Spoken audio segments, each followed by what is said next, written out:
Salam, Azərbaycan Xəzər dənizinə çıxışı olan 5 ölkədən biridir və bu ölkələr arasında donanma gücünə görə yalnız Qazaxıstandan üstündür. Rusiya, İran və Türkmənistandan geri qalır. Hərbi dəniz qüvvələrimizin arsenalında xeyli sayda gəmi var, amma bunlar zəif silahlarla silahlanmış gəmilərdir. Azərbaycanın döyüş gəmilərinin heç birində nə gəmi əleyhinə raket, nə də hava hədəflərinə qarşı hava hücumundan müdafiə raketi yoxdur. Gəmilərə qarşı yalnız 2 gəmidə torpeda var. Bunlar 159 layihəli G121 nömrəli baş gəmi və T710 nömrəli təlim döyüş gəmisidir. Həmçinin iri çaplı top yalnız layihə 159 gəmisində var. Gəminin hər başında bir ədəd 76 mm çaplı qoşa lüləli AK-726 topu yerləşir. Polyak desant gəmisində isə Oqon 18 yaylım atəş sistemi var. O da sahil hədəflərinə qarşıdır. Gəmi vurmaq üçün deyil.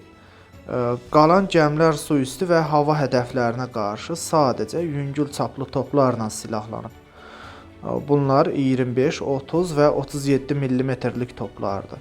Həmçinin Dövlət Sərhəd Xidmətinin də arsenalında olan heç bir gəmidə nə gəmi əleyhinə raket, nə də hava hücumundan müdafiə raketi mövcud deyil. Hərbi dəniz qüvvələrimizə yüngül korvet sinifinə qədər olan baş gəmilər lazımdır. Yəni 2000-3000 tonluq gəmiyə ehtiyac yoxdur.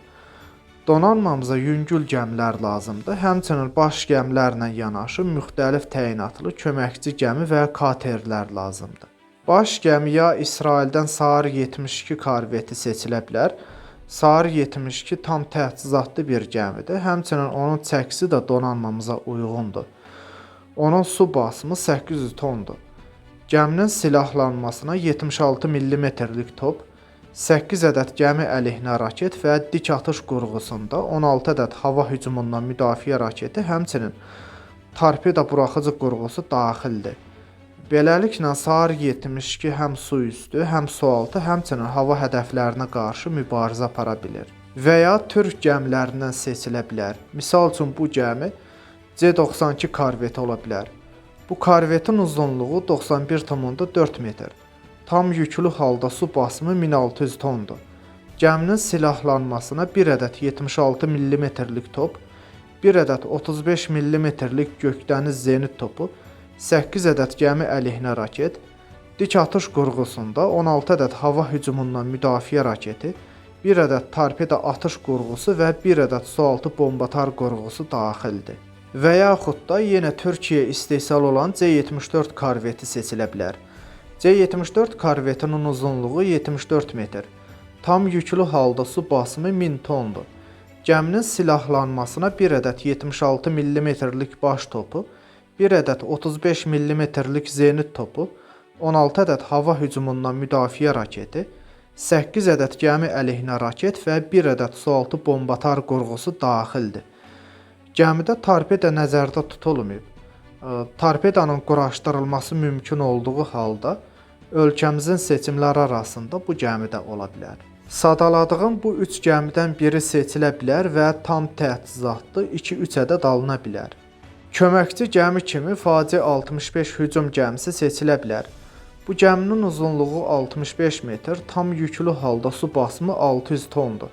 Gəminin silahlanmasına bir ədəd 76 mm-lik baş topu, bir ədəd 25 mm-lik uzaqdan idarə olunan pulemyot, 8 ədəd gəmi əleyhinə raket və 8 ədəd hava hücumundan müdafiə raketi daxildir.